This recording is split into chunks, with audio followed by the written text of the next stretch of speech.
Les pieds dans le plat. Cyril Hanouna. Pourquoi, lorsqu'il y a un vent très fort, on dit que c'est un vent à décorner les bœufs? Laurent Guimier, est-ce que vous avez une explication meilleure qu'hier? Oui, en fait, ça date des Vikings, tout simplement. C'est une expression à l'origine qui vient de Scandinavie. C'est-à-dire, vous savez, les Vikings avaient des casques en métal avec des cornes sur le casque. Et le vent a décorné les bœufs, c'est-à-dire que quand le vent soufflait très très fort là-haut, en Scandinavie, eh bien, les casques s'en allaient. Et donc, on disait que cela décornait les bœufs, tout simplement. Vous n'avez pas un rendez-vous en Scandinavie là tout de suite d'ailleurs? Non, mais c'est évident. Vous voyez tout de suite Valérie Benaïm nous dit que c'est pas ça du tout. Mais pas du tout. Nous sommes au 10e, 11e siècle. Un fait divers tragique dont tout le monde a parlé, dont tous les ménestrels ont parlé. C'était un seigneur local. Il y avait un vent incroyable. Et ce jour-là, le vent était tellement fort, une tornade tellement importante qu'il s'est empalé sur un bœuf.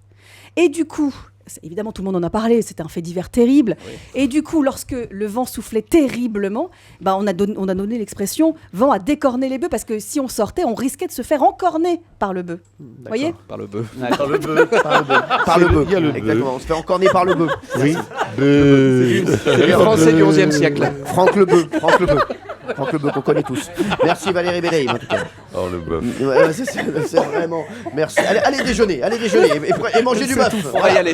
Allez. Non, pas du Camille tout. Combal. Ça a l'air d'un groupe de jazz, en fait, de banlieue de Philadelphie qui s'appelait les Cornes de Philadelphie. C'est comme ça, c'était le nom du groupe. Et un jour, ils faisaient un bœuf. Vous connaissez les bœufs là-haut? C'est pas prévu, ils sont en plein air, tout le monde prend son instrument, et on se marre. Et ils se mettent à jouer tous ensemble. Ouais. Et là, une tempête, mais rare quand même, d'une force incroyable, a emporté tous les musiciens, donc les cornes, pendant leur bœuf.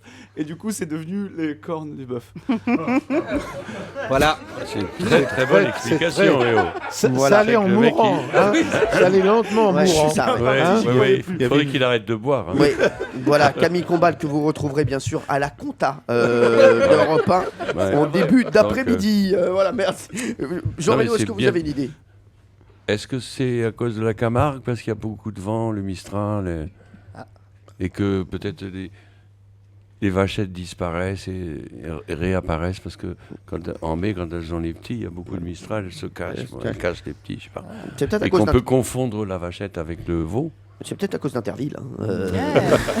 Pierre Bellemare. Non, mais attendez, on parle bien des bœufs en ce moment. Oui. Donc le bœuf, c'est l'animal de travail, il faut bien le rappeler. C'est un animal coupé, d'ailleurs, je le précise aussi. C'est un animal qui a grossi, mais qui a grossi avec beaucoup de muscles, qui est extrêmement résistant. Et donc, vraiment, c'est dans l'image du Moyen-Âge, parce que c'est vrai que c'est une image de cette époque-là, c'est l'animal invincible. C'est vraiment... Et pour arriver à ce qu'un vent puisse arracher les cornes d'un bœuf, il faut vraiment qu'il souffle à une vitesse absolument inimaginable, parce que ce n'est pas pensable d'imaginer cela. C'est dingue, parce que vous pouvez dire des bêtises, mais on vous croit, Pierre. Ah bah oui, c'est le principe. C'est le principe.